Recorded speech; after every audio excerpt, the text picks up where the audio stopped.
throughout the ages, most households have been in charge of a significant portion of their own food production. Now, that has changed only in the last couple of hundred years. But as food prices go up, as food riots break out, and the food supply becomes ever more tainted, if not toxic, perhaps it's time to return to the traditions of yesteryear at some point in the very near future. Home gardening may no longer be just a great hobby. For millions of Americans, it could very well become a necessity. Here are the three major reasons why that's so. Reason number one, food prices are going up, up, up, and they may never come down again.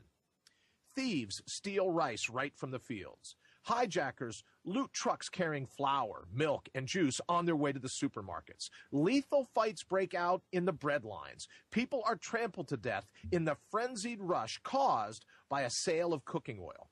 These scenes were repeated in the world over in 2008 as food shortages caused unrest and riots on every continent. And it's only the beginning.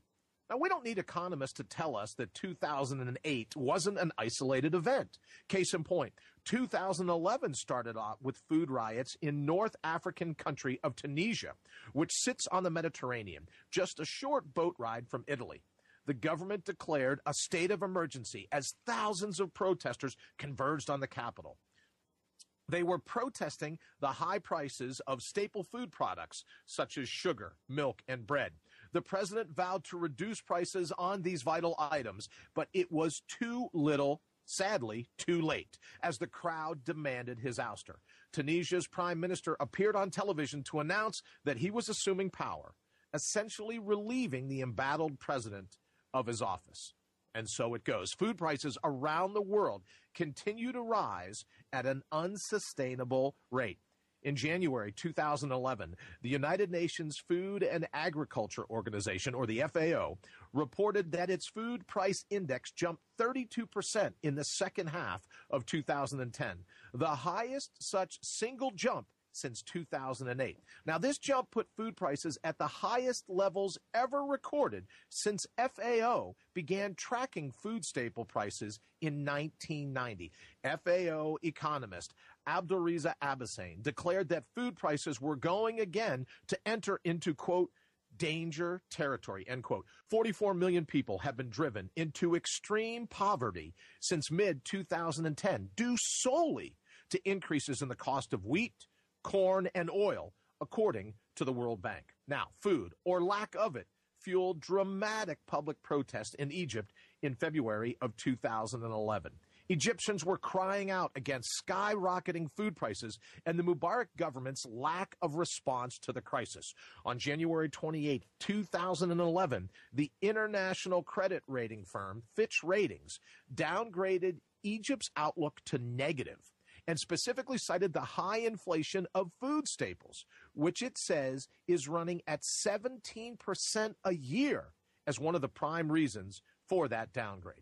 Beyond Africa, a similar food inflation rate, 18%, is plaguing India. Population giants Russia and China are seeking massive imports of grain and corn to feed people and livestock. Closer to home, Mexico is buying corn futures to stave off unmanageable spikes in tortilla prices. The United Kingdom is also experiencing historic highs in grain prices. Now, how will all of this affect you? Despite the crisis occurring in most of the world, the United States is not currently suffering to the same level, at least not yet. In the developing world, people spend a much higher percentage of their income on food than we do here in the United States. In some countries, as much as 50%, a full half of a person's income goes just to put food on the table. Think of that, 50%. Fluctuations in price have a much more immediate and dramatic impact on them than they do on us, where the official figures say we spend on average about 10% of our money on food. But this low number is misleading. Lower income Americans can and do spend in the range of 30 to 40% of their income on food. In 2010, American food prices officially rose approximately 1.5%. Now, the U.S. Department of Agriculture is predicting that food prices here in the U.S. will rise 2 to 3% in 2011. While this is not earth-shattering, it would still be up to twice the rate of general inflation here in the U.S. These figures, however, don't really give an accurate picture of what's going on, and we're going to talk about that more here shortly. Gwen Kripke, the policy director of Oxfam America, warns that this relatively modest rise is a mere polite warning of what is to come. Think about that, a polite warning of what is to come. The Department of Agriculture's chief economist, Joseph Glauber, has said that the rising cost of agricultural products will likely hit American consumers the hardest, with a sharp increase in meat and dairy products. As the cost of feed for livestock increases, farmers usually reduce the size of their herds, leading to lower production levels of beef, pork, and dairy products. Currently, 40% of the corn produced is used for animal feed. And indeed, prices for these items rose faster in 2010 than for other food products.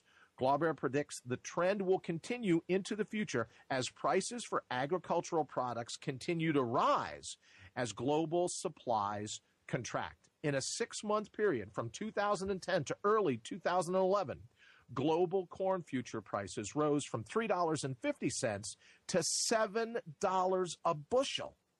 Good for corn farmers, bad for cattlemen, dairies, consumers, and you and me. Do you have any food reserves in your home right now?